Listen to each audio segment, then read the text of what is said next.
What's up, you guys? Been a long time. I know. I had to recently move, just the way things are. Check out my new background.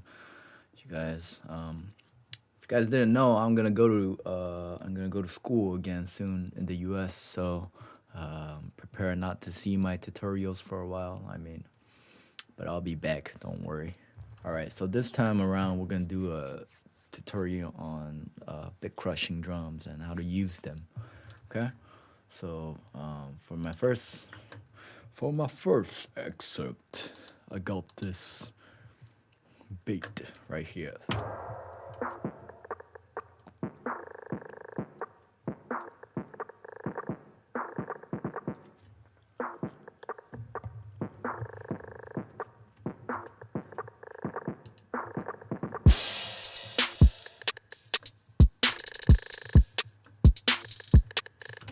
All right, so I'm gonna show you guys how I did that. You guys could also check out my second drums.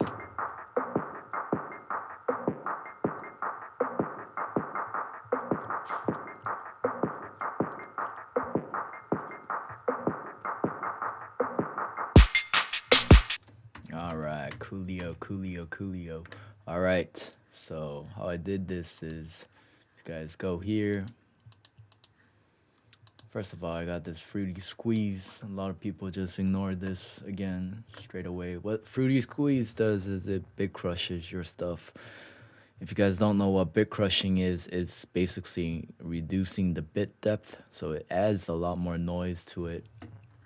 Let me just show you guys. You guys hear that noise? It normally sounds like this. If you guys just open this default, bang.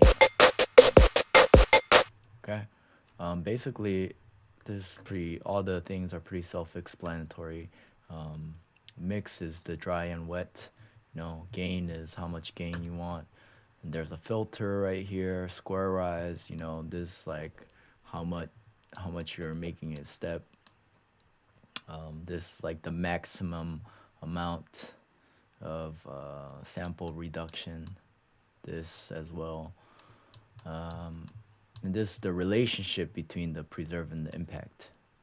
So depending on how you set it, could be the impact could be twice amount. Yeah, this again goes back with the whole thing. Just look at the help. If you guys don't know, it's not a hard plugin at all. Just play around with it. So too much.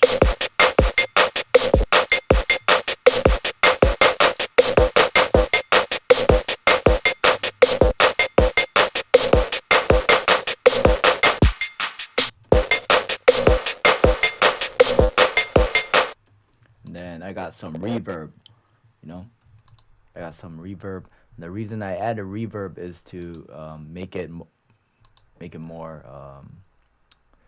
how do I say this? To make it more,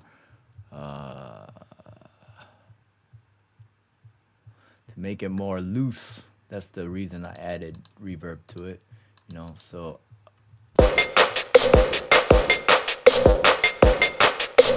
And this whole thing I added to a drum loop, which is right here.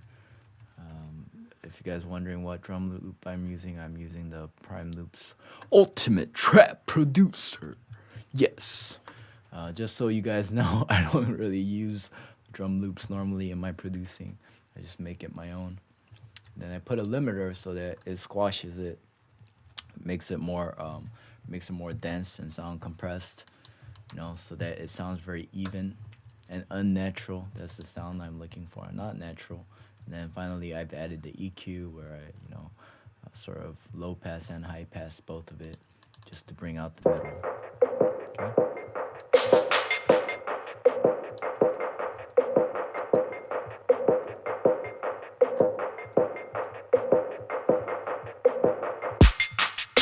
So if you guys wondering how to use this kind of stuff, it's normally just put it in intros or in breaks, like the breaks or like the bridges in between where the song is not as hard, not the drop part. and you could have a nice smooth build up, you know. Essentially it's the same drums, but and so for example, we got this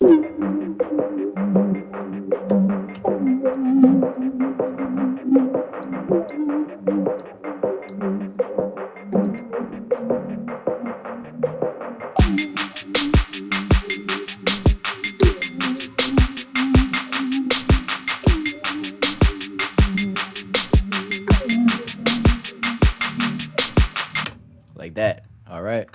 Hope you guys got the idea. Use it a lot in your producing. You know, it's a simple trick. Peace out.